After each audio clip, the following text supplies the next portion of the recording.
That movie was so bad. Crystal Skull? Yes. It was one of those movies that, like, I walked out of, I'm like, that was really bad, and I can't quite pinpoint why. And then, like, I started going online and, like, reading all these analysis. I'm like, yeah, that's why, and that's why, and that's why.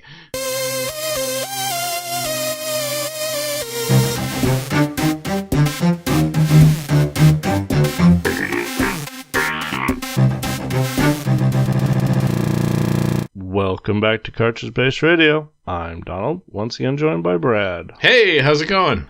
Brad, I think it's time to put on our pretty bonnets and our nice farmer's vests. And let's travel west, Okay. Brad. We both have in our actual non-gaming lives, we've both traveled to the Pacific Northwest from various parts east of the Mississippi River. So our experiences in real life, would you say they were close to our experiences of playing the Oregon Trail? I really hope your experiences moving out west were nothing like my experiences in playing Oregon Trail.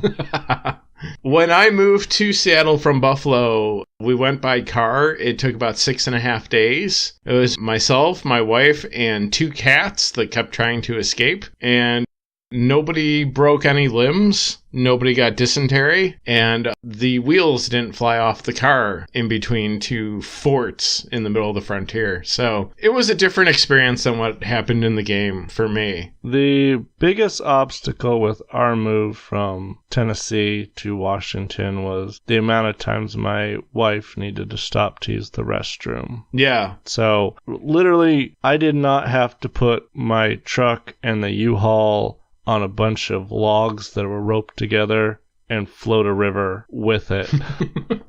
You know, we actually hired a trucking company and they dropped off like a truck trailer and we put all our stuff in it and then they took it, and for all I know, maybe our stuff floated on a river for a while and had some Indian guides show like where to cross, but we just went by car. I guess what I'm getting at is that traveling cross country in 2011 is a lot easier than 1848. Yes. Brad and I got into a friendly competition to see who could travel from Boston to Oregon the best. Yes. Obviously, it was me. We'll see. I think I had a more solid plan.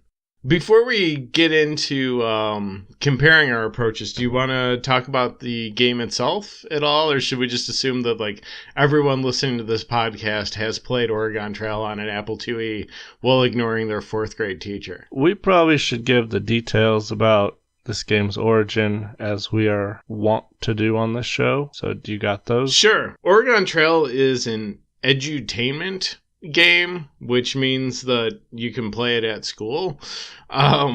But it's basically kind of a historical reenactment of traveling the Oregon Trail to reach the Northwest in the 1840s. A new version would come out every few years. So the version that we played for this episode was the 1990 version, but it looked pretty much the same as the version that I played in the late 80s. So I don't think they really updated anything for the 90s. Did it seem like pretty much the same game you were familiar with as well? Yes, me and my extremely pasty white family were headed west. Well, you know, there's a reason that like everyone in the game is pasty white, and it has to do with some uncomfortable parts of our nation's history. Yes, something I did not notice when I was in grade school that is blindingly obvious now is the game Oregon Trail is a little bit racist. Yeah, the game is a little... the treatment of Native Americans in this game is maybe not quite as progressive as you'd like it to be for a thing that, you know, is being given out to school districts for children to play. Yeah, what was going on over there? Was it Mecca that made this? MECC?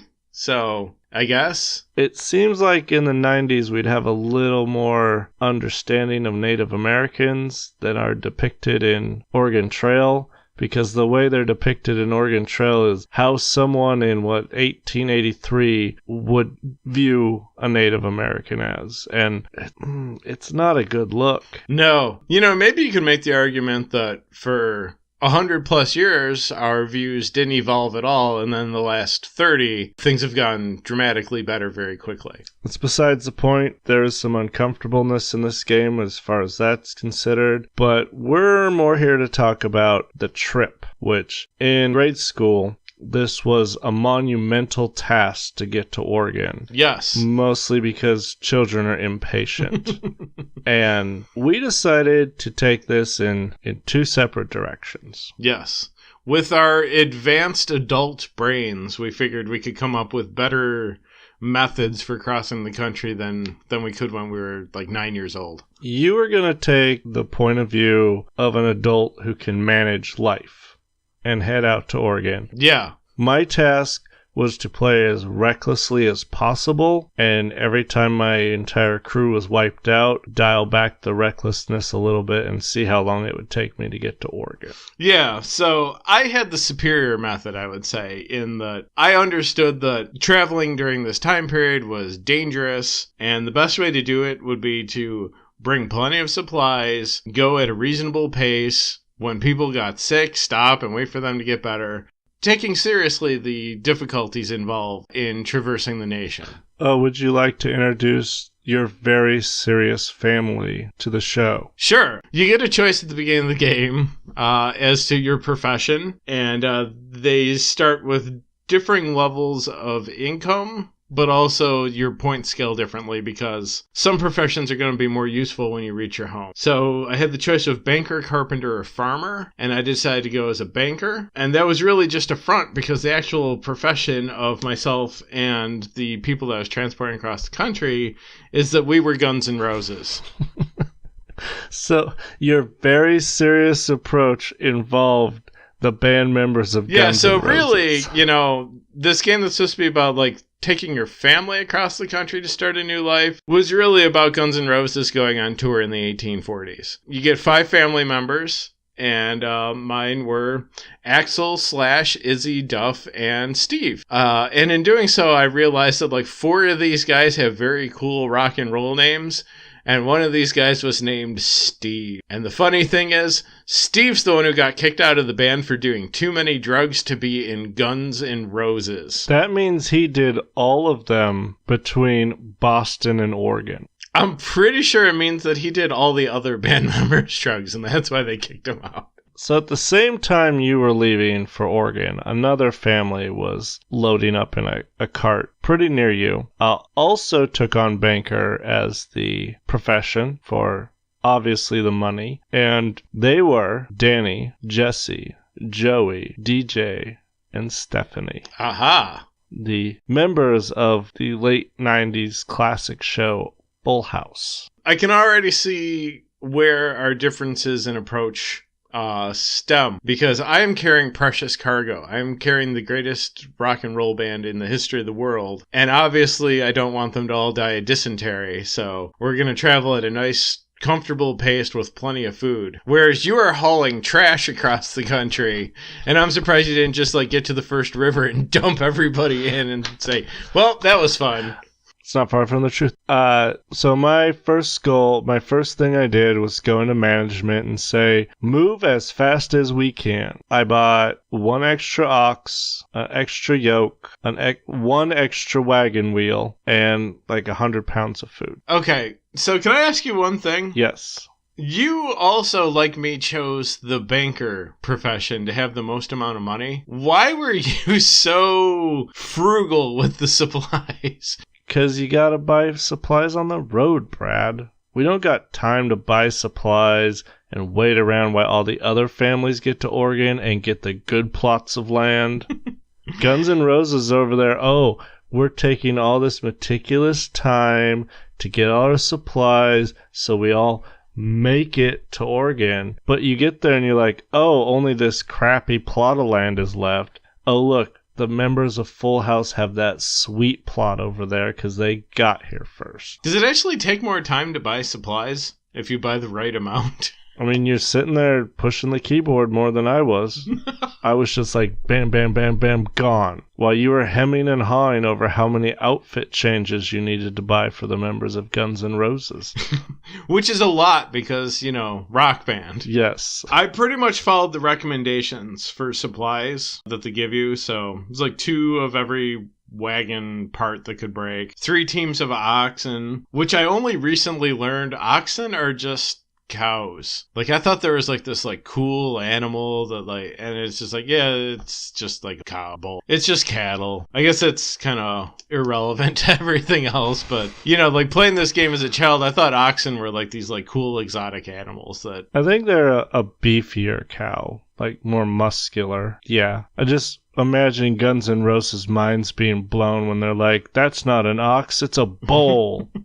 It's a walking hamburger. The only part where we really kind of didn't follow the storekeeper's advice for how much supplies to buy was I bought a ton of extra clothing because, we're on tour. We might have to play some shows and you want to look fresh. And I bought a ton of ammo because, 80s rock band. You just never know when guns need to be shot in the air. Yeah, so I ended up spending about $600 on supplies, all told, leaving me with $1,000 when I left town. Okay, so I left town with probably 90% of my money, way before you did. When did you actually shove off? Because it lets you pick what month you want to leave. I left in April. April seems kind of rainy, I guess, for traveling the Oregon Trail. I figured it would roll into summer when we're about mid-country, and I would just beat winter going full speed before I crossed the mountains into Oregon. Okay, so you're expecting this to be a long... Even, like, at your pace of going hell for leather, you expected this to be a long trip. Yeah, I mean, it's a big country.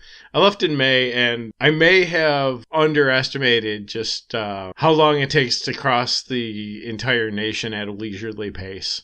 From my real-life experience of doing it in about a week... my expectations were maybe a little different. How long did you go before an incident happened to you? A sickness or a breakdown? Pretty far. I got to the first river crossing, just took the ferry. It was like $5. I'm like, $5 or all my people could die. This isn't a difficult decision. 1% of my remaining budget. I went about a month before one of the oxen got injured. And then we rested 2 days and it was fine. The cart broke in mid-July, but nobody got sick for not until August. So we left at the beginning of May, and in August, Izzy got typhoid. Wonder how. How far did you get? So we were at extreme pace, and we were about 4.5 blocks outside of Boston, and our wagon wheel broke. So obviously we made DJ get out and fix it because she's the least liked child. So wagon wheel got fixed and we headed underway. About a month later, Stephanie got measles. I was like, way to go. That actually sounds like it'd be like a wacky plot on the show. This whole trip is like a wacky plot on the show right up till the end. So we pressed on. We don't got time for measles. We're getting to Oregon before Guns N' Roses. So we came to the first river, and I accidentally pushed the wrong button. I wanted to float the river, but I did the thing where the ox just walk into the river with the wagon. Virtual suicide of the oxen. So the oxen are like, okay, whatever, you're in charge, Danny Tanner. And this is where Uncle Jesse decided he didn't want to be on this trip to Oregon anymore. And also he didn't want to be in the mortal coil anymore. Did you drown Uncle Jesse? Uncle Jesse drowned. Joey did tell him to grab onto Mr. Woodchuck's hand, but that's just a puppet. And everyone's like, use your actual hand, take it out of the puppet. Uncle Jesse's like, have mercy. God, have mercy. And just, nope. He slipped below the waves and we lost some supplies.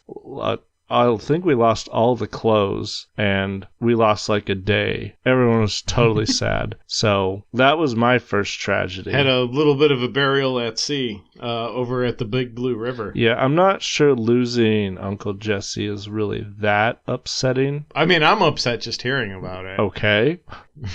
Since you're playing all level-headed and normal, did you actually have any cool fun stuff happen, or is it just... Well, because I left later than you did, when I got to that first river, the water was actually only 2 feet deep. So, we did the same thing you did, but, it was like walking on a rainy day. It was fine. I mean, that's the thing about like going at a leisurely pace and feeding your people plenty of food is it's mostly easy. Like this is clearly the superior method for crossing the country. The only thing that was tricky is you start getting, when it gets to be the summer, you start running into areas where like there's not enough grass or there's bad water and stuff. And I didn't really know if that meant like speed up and get past the part with bad grass quicker, or if it meant like go slow because everybody's kind of weakened. So we kept up with the slow pace, and we did good for a while. But after a couple months, Izzy got typhoid, and then a week later he broke his arm because we're like, get out and do some chores, typhoid boy. You'll sweat that illness right out of you. And he broke his arm. And that's around when we started running out of food because, taking the pleasure barge across the country where everybody's just like laying about and you're going 3 miles a day and, people are hand feeding you grapes while you lounge on a couch, does start to take a toll on your food supply. So a couple months in, we had to cut back on our rations and start hunting some more. Oh no. Guns N' Roses with guns. Yes. And hunting is absurdly easy in this game. Like, you just go out there. You can stay out there as long as you want. Eventually, a bear or a buffalo or something will come by and you shoot it, and then you have food for, like, the next 4 days. Bears are a good thing to shoot. They don't really attack you much. Yeah, I mean, you can walk right up to the bear with your gun in hand. It reminded me, a couple of years ago, I went on a hiking trip. And we were in a national park, and they give you, like, when you start your trip, they give you a pass that says, you're allowed to camp at these sites that you booked. And on the back is all the rules for the park. And the one says, you're not allowed to discharge firearms in the park. You're allowed to bring them, but you can't actually fire them. And we were talking about this, and it's like, well, what's the point? And we're like, well, I guess if a bear attacks you, you can, like, point your gun at it and scare it off. And we're like, oh, yeah, that, we decided that was what made the most sense. And then, like, about 10 minutes later, I'm like, wait, bears don't know what guns are. No, bears do not know what guns are. It's just going to be like, I'm a bear, I don't know what that is, and, like, slash your face off. If bears know what guns were, they would have one, too. So, fortunately, the Oregon Trail didn't go through any national parks, so, like, we just shot animals with reckless abandon. Here's a secret. You did shoot bears and lovely wildlife in national parks that just hadn't been established yet. Yeah. So, while you're strolling along at your 3 miles a day, I am just this huge dust cloud, and minus Uncle Jesse. So the cart can move faster because he was just dead weight. Yeah, you're probably eating less food now, too. Oh, yeah. It's pretty great. And we're going pretty good. And then DJ broke her arm. I was like, you're just going to have to deal with that while we ride. And then 3 days later, she was dead. From a broken arm. Apparently. I don't... Was the arm, like, coming out of the skin? I have to imagine we hit a bump, and she tried to grab the cart as she fell off with her broken arm, and it didn't support her, and she just got run over real bad, and so we're using less food now. So we're neck break. We come up to our first fort, because all of this happened before we reached the first fort, and we don't got time for a fort. So we just got to press on. So we just spacebar right through that fort. Now, hadn't you not brought enough supplies under the assumption that you would pick more up at the fort? Yeah, but with less people in the group eating, I figure we could make the next fort. Okay. So we're headed along, and Stephanie got dysentery. Oh, no. I was like, that's fine. That's a death sentence in Oregon Trail. People live with dysentery all the time until they die. She made it 5 days and then decided to eat less food. That's probably one where you just kind of die in the back of the cart and they just kick you out the back. So it is Danny and Joey. So the obvious mental powerhouses of the Full House cast are the only ones left. I suddenly have a theory about what actually happened to Stephanie. It was Danny, Joey, and her, and she just opted for suicide. Because that's what any of us would do in that situation. Just gave herself dysentery. Yeah. Those two lasted a month, and then Joey decided to go the way of Jesse when my cart overturned while floating a river. So it's just Danny now. Danny and his cart and his hopes and dreams for Oregon. And about 2 months later, it asked me, did I want to write something on Danny's headstone? And Brad, I opted for Full House, ? More like full grave. Jeez. So, how far did you get on this first attempt? A quarter of the way to Oregon. Okay, so it sounds like Guns N' Roses is going to get all the good land by virtue of not being dead. But wait, there is another family who also wants to go to Oregon. Is it the Spice Girls? Please tell me it's the Spice Girls. No, you got the music thing covered. Okay. I discovered there was another family who needed my help, my expertise in guiding people to the state of Oregon. Okay. And Carl, Urkel, Eddie, Laura, and Myra loaded up. This time I picked Carpenter because he's a cop and Carpenter has some of the same letters in it. So this time I decided we're all food. I spent the entire budget on food. So it's like a carpenter can fix a broken wheel. It's a good plan, actually. Do you think if you had chose farmer, like halfway through the voyage, you could just stop and like grow some crops? Probably, but then that's just kind of where you set up your home. Oh, yeah. Now, I'm not going to lie to you. I really didn't care that the Tanners died, but the Winslows had to make it because everyone feels bad for Carl because of what happened to him in Die Hard. He didn't know it was a toy gun. Yeah. Yeah, that is true. So, they headed out. Not at complete neck break speed, though, because the rules were I dial it back. Yeah. So, now my guys are way behind Guns N' Roses. So, I need an update from Guns N' Roses. How they doing? All right, well, you know, after we spent most of August hazing Izzy and, like, giving him typhoid and breaking his limbs, we managed to get to a fort where we could buy more food rather than hunt for ourselves. So, the Guns N' Roses pleasure barge is, at this point, maybe about halfway across the country, and it is September. And I'm starting to think that this leisurely pace and late start might be an issue. But we got to the Snake River, which is, like, one of the more dangerous crossings in the game. And this is where it paid off that I bought all those extra clothes, because I hired an Indian guide to help us across the river, and all I had to do was give him 2 sets of clothes, and he risked his life to help us get across the river. This seemed really exploitative. Like, I was really afraid that, like, halfway across the river, he'd be like,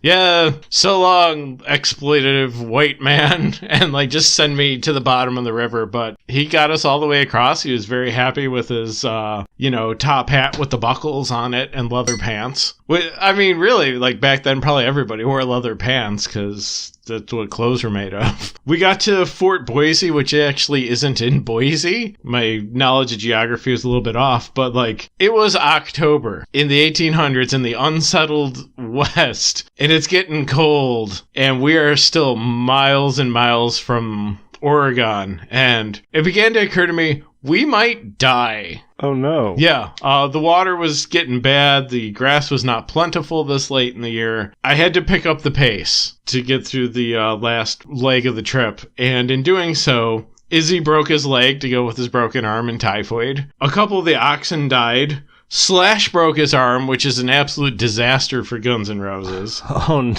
What? Yeah, and we got to the choice where you can either float down the river or take the toll road, and we opted for the toll road. So that is kind of the it's the last stop before you reach the end. So I will leave us off there so that we can hear more about the Winslow's trip. So, July 1st, the Winslows depart Boston. We're going at a moderate pace with healthy rations to start off, because we have all the food in the world. Now, the rule I set for myself is I have so much food, I'm not stopping at forts. This is a good plan. But we're still floating all rivers. That's the rules. So, we're going and going. Urkel got a fever, I don't know. It's about 6 months in. 6 months? 6 weeks? Or 6 weeks in. I imagine he sneezed in Carl's face and then said, "Did I do that?" And then the laugh track went off, and it was very funny. Surprisingly, not many people got sick right up to the point that Urkel got dysentery. Oh, no. In August. Okay. So you're probably halfway across the country at that point. Did you leave in April again? No, we left in July. Oh. Yeah, it wasn't a good move. It wasn't a good move at all.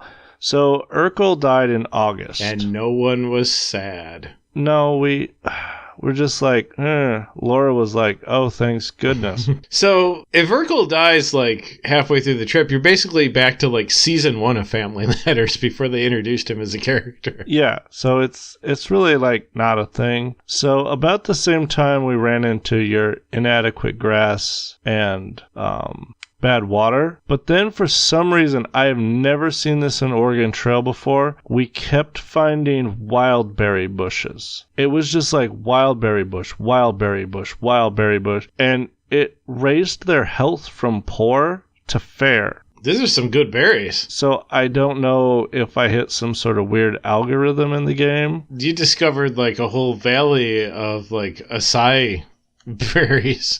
We get through that. Everybody but Urkel's still alive, so everyone who's important is still alive.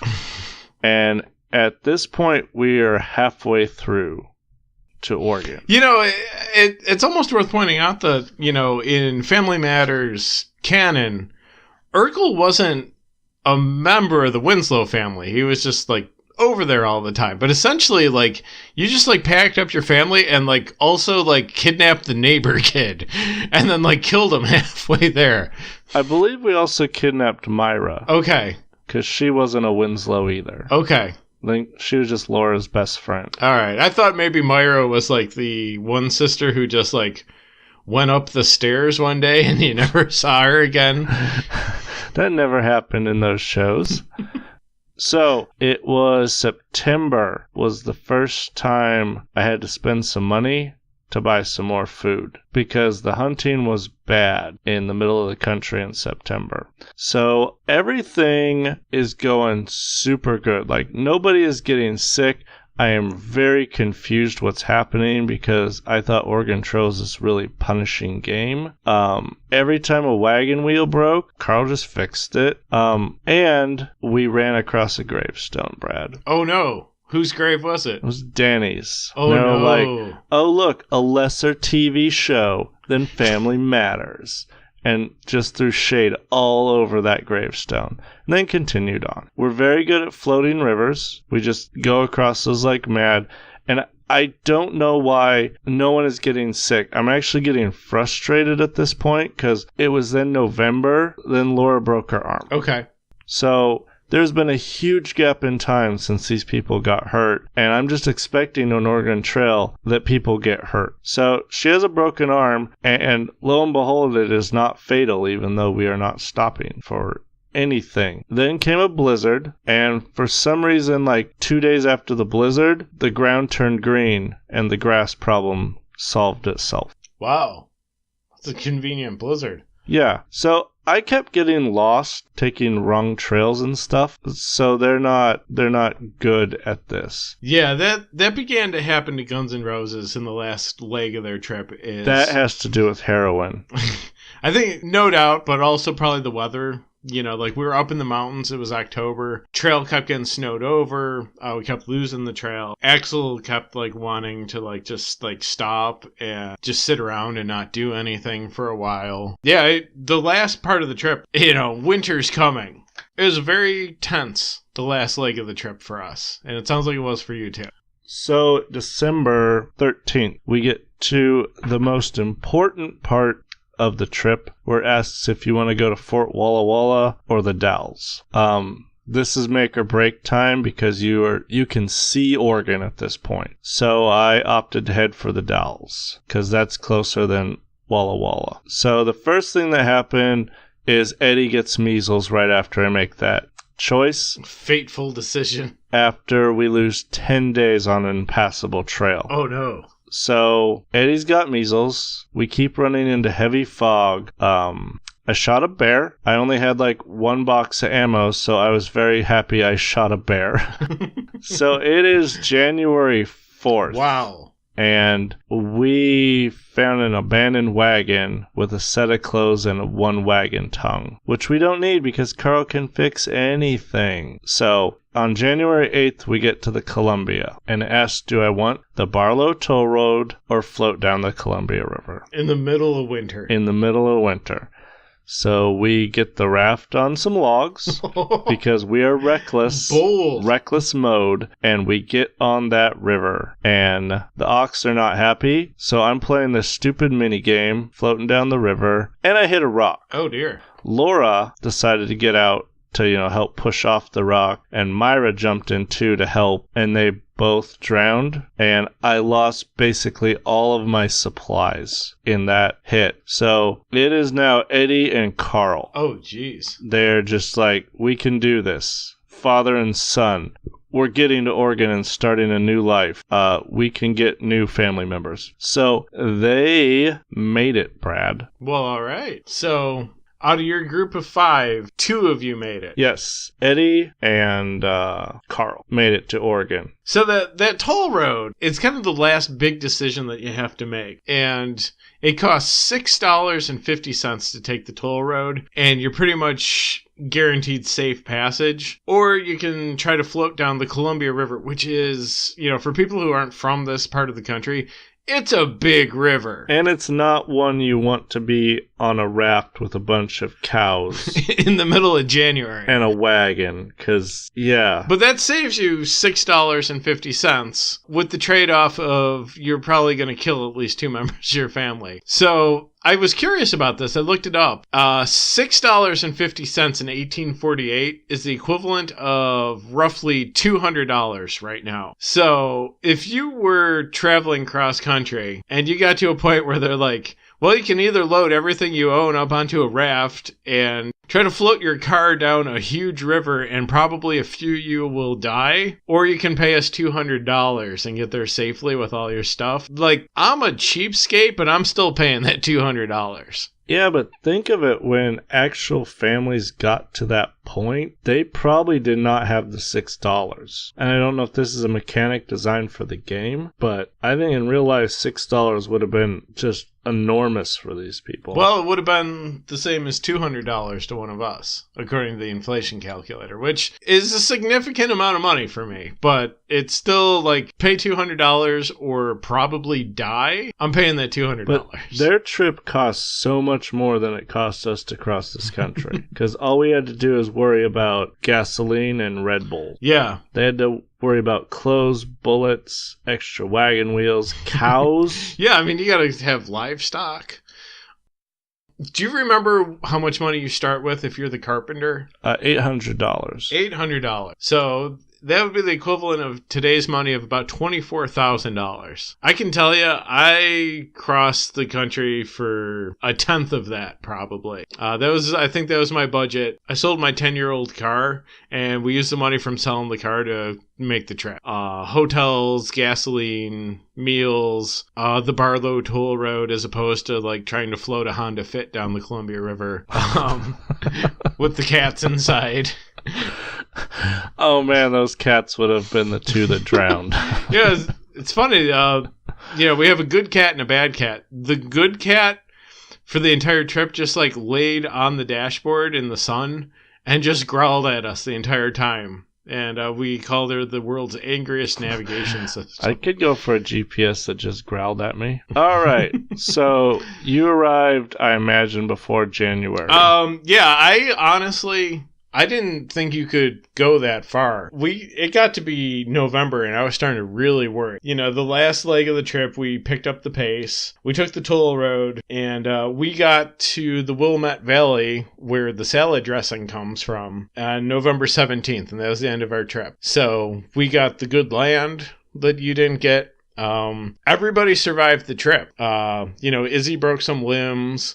Couple guys got sick, but all the members of Guns N' Roses made it to Oregon alive. Okay, so now comes the important question. What was your total score? 2,193 points, earning me the rank of Greenhorn. Oh, I had 1,364. That's because most of your people died. Yeah, that's fair. Yeah, it's kind of a big deal. You left with 5 people and only 2 of them made it there. But here's the thing about the carpenter. For going as a carpenter, your points double. So my point should actually be half of that. If you had been the banker, yeah. If you had been the farmer, I bet you get quadruple points. And you probably would have won, despite not getting half the people there alive. Listen, they are not built to survive in the wilds of Oregon, so they checked out early. And did Urkel even count? That was space on the wagon that could have gone to Carl's wife or the grandmother. That would have been a pretty good situational thing. So, in our first Brad versus Donald, I believe you are the winner. Yeah. Slow and steady wins the race and gets you there alive. So here is your trophy with a little Oregon wagon on top. Ooh, this is very nice. I hope you cherish it. Yes, I will definitely not just chuck this into the Columbia River to take its rightful place amongst the deceased members of your party. That was enjoyable. Our race to Oregon. I think your way is obviously far superior because you got everyone there. Except Slash had a broken arm, so he couldn't play the show in Oregon. And everyone now hates Guns N' Roses there. So you have to deal with that sad fact. I got Guns N' Roses there, but I ruined them in the process. Now they're a folk band. Oh no, they're Mumford & Son. I think that's going to do it for this episode. Do you have any final thoughts on the staple childhood game of Oregon Trail? It was maybe not as difficult as I remembered it. If you feed your people and just go at the normal pace, all I really ever had to do is just buy more. Otherwise it was just I put the whole thing on autopilot, and it can be a pretty easy game if you play it safe. Yeah. So I have no thoughts other than when I was young, I thought this was hard, but I'm pretty sure if I had taken your tactics, I could have got everyone there alive, because it's basically just a pretty easy life management sim. But that is gonna do it for us in our covered wagons, Brad. So if you enjoyed this, maybe tell a friend all about these high-level comedy situation of trying to get rock bands and 80s families across the country. You can swipe over the show notes and follow us on Facebook or Twitter. And if you want to say hi, we'll say hi back. If this is your first time listening, maybe consider that subscribe button, whatever you're on. And if you can find a place to give us stars and review us, that would be great. I am Donald. That was Brad, and Wagons Ho!